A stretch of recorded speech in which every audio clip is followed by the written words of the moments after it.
అరవకపోతే 6 నిమిషాల్లో పైకి పోయి ఉండేవాడివి. ఇప్పుడు ఏమైంది అల్లుడు? ఈ పేజీలకి సైనైడ్ పూస. 1 వీక్ వరకు ఏమీ చెప్పలేము. ప్రస్తుతానికైతే ఎలాంటి ఇంప్రూవ్మెంట్ లేదు. నువ్వు అలాగే అంటావులేమ్మా. డాక్టర్ గారు ఊరికే చెప్తారా?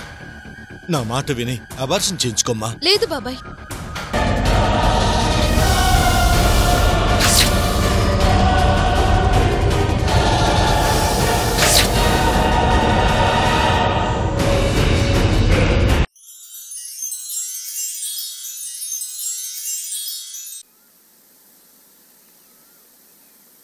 పిన్ని. ఏంటమ్మా? మీరొక సహాయం చేయాలి పిన్ని. సహాయం అనేంత పెద్ద మాటలెందుకులేమ్మా? నువ్వడిగితే ఆ మాత్రం చేయలేనా ఏంటి? అలా అని కాదులే పిన్ని. ఆయనతో మాట్లాడాలి అంటే నువ్వు తప్ప నాకెవరూ కనిపించటం లేదు. భర్తతో భార్య మాట్లాడలేని మాటలు ఏముంటాయమ్మా? మా బంధం బలంగా లేనప్పుడు నేను చెప్పినా వినరు కదా పిన్ని. అందుకే మీరే ఆయనతో మాట్లాడాలి పిన్ని. ఏ విషయం? మన కుటుంబం ఈ విధంగా అవడానికి, అన్నీ ఉండి అందరూ కష్టపడటానికి కారణం నాగదోషం. ఆ దోష నివారణ జరగాలంటే ఆయనతో శాంతి హోమం జరిపించాలి. నేనడిగితే నా మాట వినరు. అందుకే మీరే ఆయనతో చెప్పి హోమం చేయించటానికి ఒప్పించండి పిన్నిగారు. ఏంటమ్మా నువ్వు చెప్పేది? అవును పిన్ని. ఆ దోషం వల్లనే మనకి కష్టాలన్నీ. ఎవరు చెప్పారమ్మా ఇదంతా? స్వామీజీ చెప్పారు.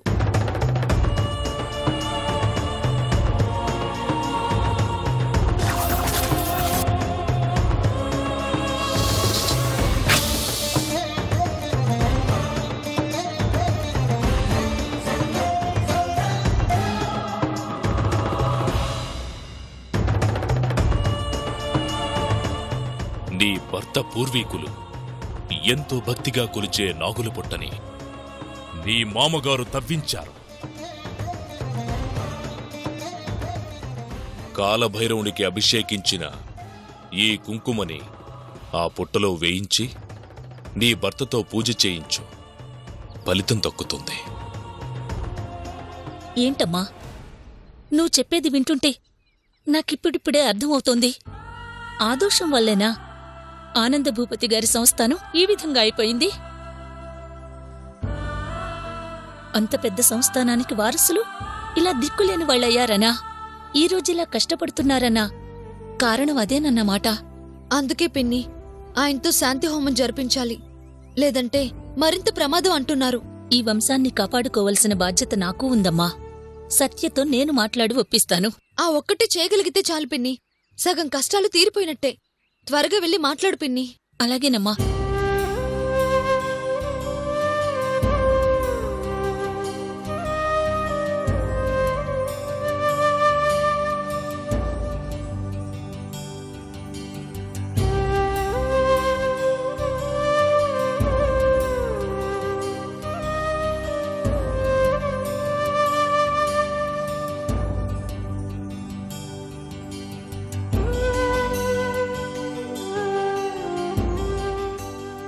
బాబూ.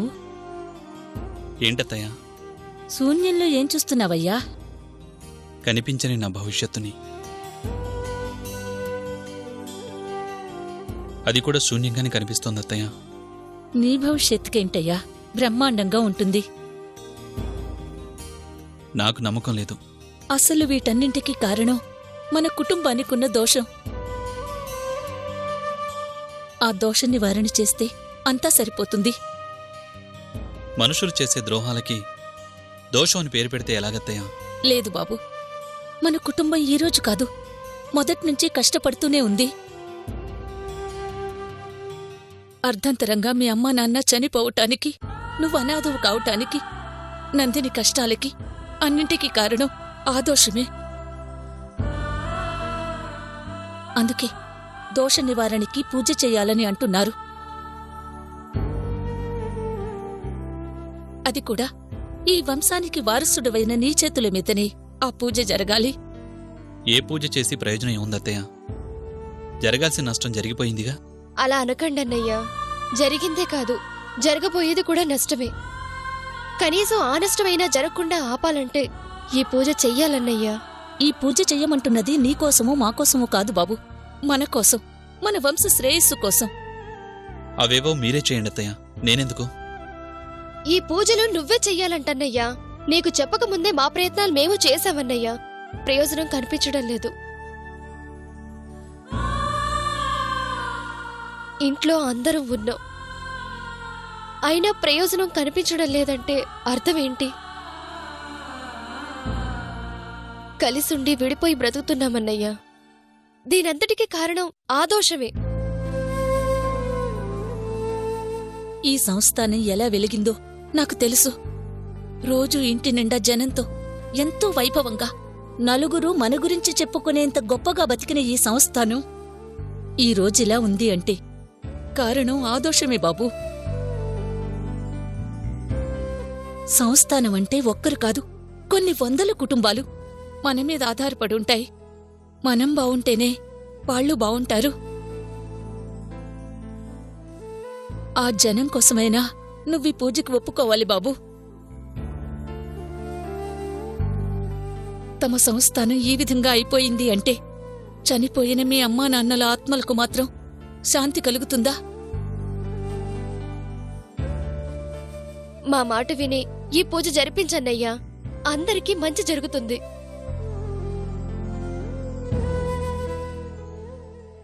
సరేనమ్మా.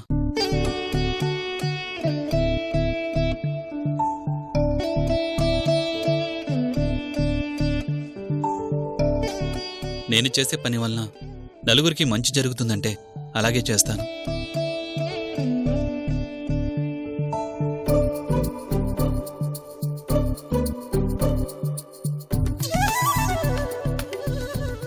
పూజకు కావాల్సిన ఏర్పాట్లు చేయించండి. థ్యాంక్స్ అన్నయ్యా.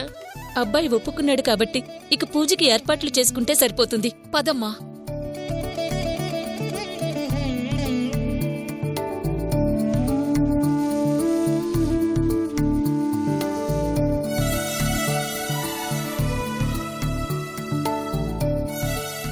కామాక్షి, సావిత్రి ఎక్కడా?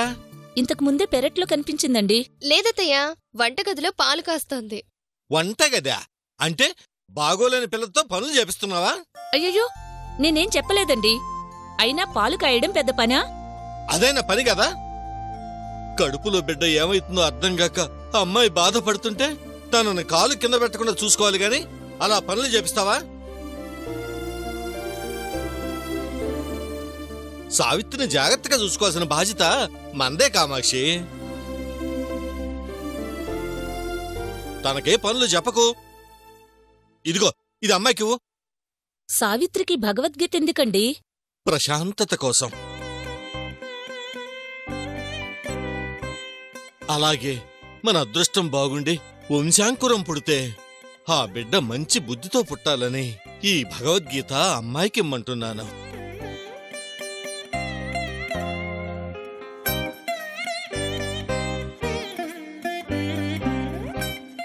తల్లి కడుపులోనే సకల విద్యలు నేర్చుకున్న అభిమన్యుడ్లా సావిత్రి ఈ పుస్తకం చదువుతుంటే ఆ మంచి విషయాలు బిడ్డకు చేరతాయి. అందుకే ఈ భగవద్గీతని అమ్మాయికి ఇమ్మంటున్నాను. సావిత్రి గురించి ఎంత బాగా ఆలోచిస్తున్నారండి. మనం కాకపోతే ఇంకెవరు ఆలోచిస్తారు? పువ్వుల్లో పెట్టి చూసుకుంటామని ఇంటికి తీసుకొచ్చాం. నా మాట నమ్మి మన ఇంటికొచ్చింది సావిత్రి. తనని జాగ్రత్తగా చూసుకోవాల్సిన బాధ్యత మనదే కదా. బిడ్డ గురించి తండ్రిలాగా సావిత్రి గురించి ఎంత బాధ్యతగా ఆలోచిస్తున్నారండి. పిన్ని బాబాయ్ అంటూ నోరారా పిలిచింది. ఇక మన బిడ్డ కాక ఏమవుతుంది? వెళ్ళు, వెళ్ళి అమ్మాయికి పుస్తకం ఇవ్వు. అలాగేనండి.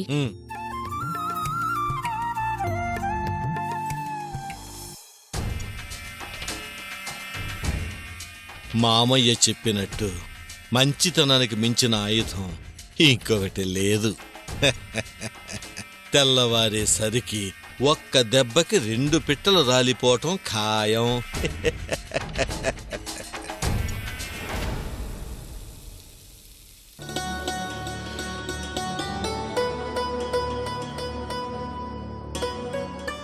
వదినా, మనం అనుకున్నట్లే అత్తయ్య చెప్పగానే అన్నయ్య పూజ చేయించడానికి ఒప్పుకున్నాడు. నిజమా? అవునమ్మా, ముందు నాకు సంబంధం లేదన్నట్టు మాట్లాడినా మీ మావయ్య గారి పేరు చెప్పి ఈ కుటుంబం కోసం, ఈ సంస్థానం కోసం అనేసరికి కాదనలేకపోయారు. నాకిప్పుడు కొద్దిగా ధైర్యం వచ్చింది పిన్ని. పూజకైన ఒప్పుకున్నారు అంటే ఇంక మన కష్టాలు తీరిపోయినట్టే. అర్జెంటుగా అన్నయ్యతో పూజ చేయించామంటే స్వామీజీ చెప్పినట్టుగా దోష నివారణ జరుగుతుంది. మరింక ఆలస్యం ఎందుకమ్మా? ఆ ఏర్పాట్లు చూస్తే సరిపోతుంది కదా. స్వామీజీ చెప్పిన దగ్గర నుంచి పూజకైని ఎలా ఒప్పించాలో అర్థం కాలేదు. అందుకే ఆ భారం మీ మీద పెట్టాను. సరే వదినా, స్వామీజీని అడిగి ఎప్పుడు పూజ చేయిద్దామంటారో అడుగు. ఎంత త్వరగా పూజ చేస్తే అంత మంచిదన్నారుగా. మంచి రోజు చూసి మనమే స్వామీజీకి చెప్తే సరిపోతుంది. ఎల్లుండి చాలా బావుందమ్మా, పైగా పౌర్ణమి. అయితే ఎల్లుండికి ఏర్పాటు చేయిద్దాం. అవును, అన్నయ్య మనసు మారకముందే మనం పూజ చేయిస్తే బావుంటుంది. ఇన్ని రోజుల తర్వాత ఈ రోజు నా మనసు ప్రశాంతంగా ఉంది. నాకు కూడా. పిన్ని, రేపు ఏర్పాట్లు త్వరగా చూద్దాం. అలాగేనమ్మా. మర్చిపోయాను సావిత్రి, ఇదిగోమ్మా భగవద్గీత.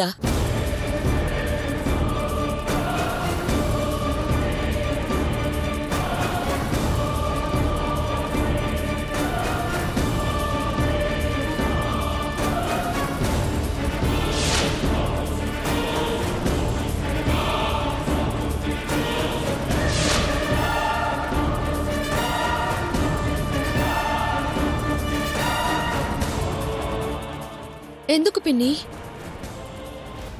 ఇది మామూలు పుస్తకం కాదమ్మా. సాక్షాత్తు ఆ దేవుని మాటలు అందరికోసం అక్షరాలుగా మార్చి పెద్దలు మనకందించిన అక్షర ప్రసాదం.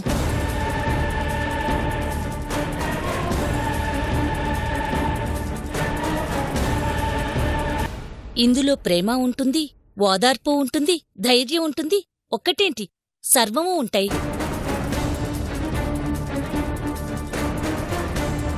మనసు ప్రశాంతంగా లేనప్పుడు ఈ భగవద్గీతలో ఒక్క పేజీ చదువు చాలు, ప్రశాంతంగా ఉంటుంది.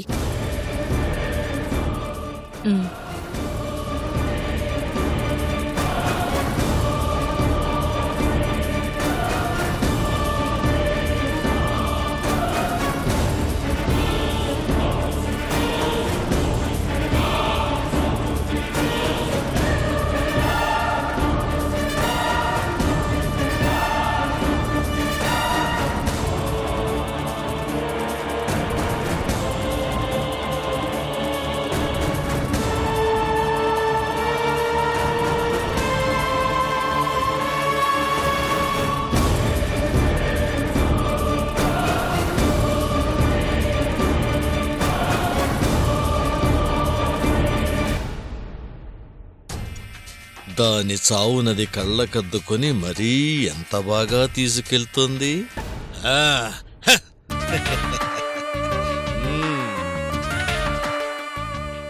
వాగులో నీరు వంకలోకి వదిలితే గట్టు మీద కొంగ గంతులేసిందని ఏందలుడు అంత హుషారుగా ఉన్నావు?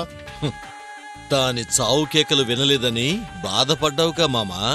వినో, రేపు తెల్లారేసరికి దాని చావు మేళం ఈ ఇల్లంతా మారుమోగిపోతుంది.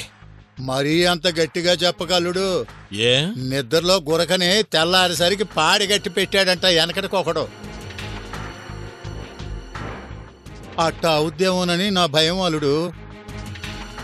ఈసారి దాని చావు తప్పదు మామా. దాని చావుని కళ్ళకద్దుకొని మరీ అది చేతికి తీసుకుంది. అదే భక్తితో చదవటం మొదలు పెడుతుంది. పేజీ తిప్పితే చాలు దాని చావుకదే తలుపు తట్టినట్టు. అది చస్తుందని ఊరించి మరీ చంపుతున్నావాలుడు. ఈసారి దాని చావుని ఎవ్వరూ తప్పించలేరు మామా. చివరకు ఆ దేవుడు కూడా. పాపం ఆశగా భగవద్గీత చదవాలి అనుకుంటుంది. చదవలేదు. కాని తెల్లవారితే దాని శవం దగ్గర పెట్టి భగవద్గీత శ్లోకాలని గాల్లో వింటుంది, ఆత్మరూపంలో.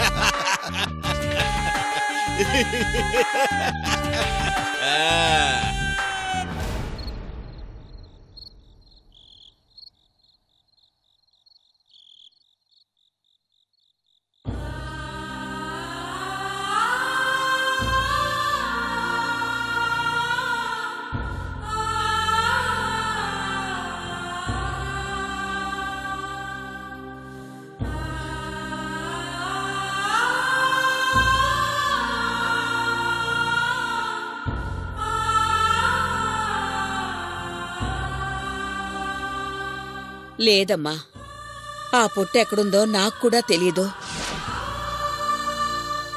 ఆ పుట్ట గురించి తెలిసిన వాళ్ళు నాకు తెలిసి ఎవరూ లేరు. తెలుసుకో తల్లి, ఆలస్యం అయ్యే కొద్దీ ప్రమాద స్థాయి పెరుగుతుంది. ఇప్పటికీ బేబీ విషయంలో ఎలాంటి ఇంప్రూవ్మెంట్ లేదు కాబట్టి అబార్షన్ చేయించుకుంటేనే మంచిది. ఆ పుట్ట ఎక్కడుందో నాకు కూడా తెలీదు. ఆలస్యం అయ్యే కొద్దీ ప్రమాద స్థాయి పెరుగుతుంది. అబార్షన్ చేయించుకుంటేనే మంచిది. నా మాట విని అబార్షన్ చేయించుకోమ్మా.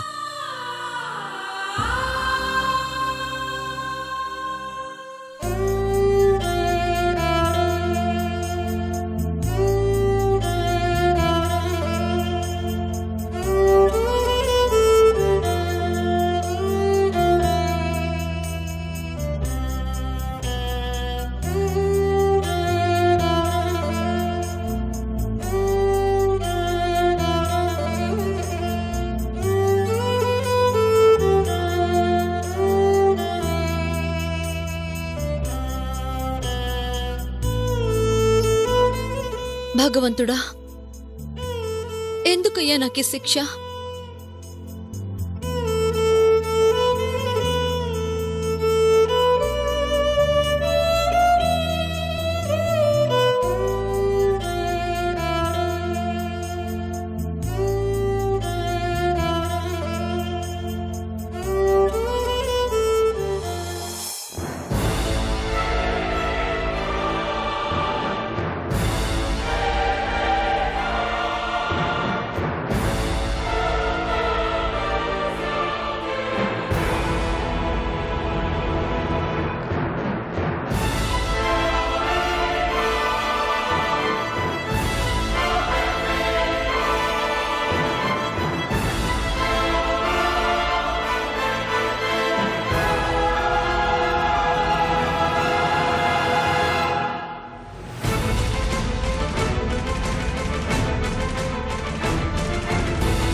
వదినా వదినా వదినా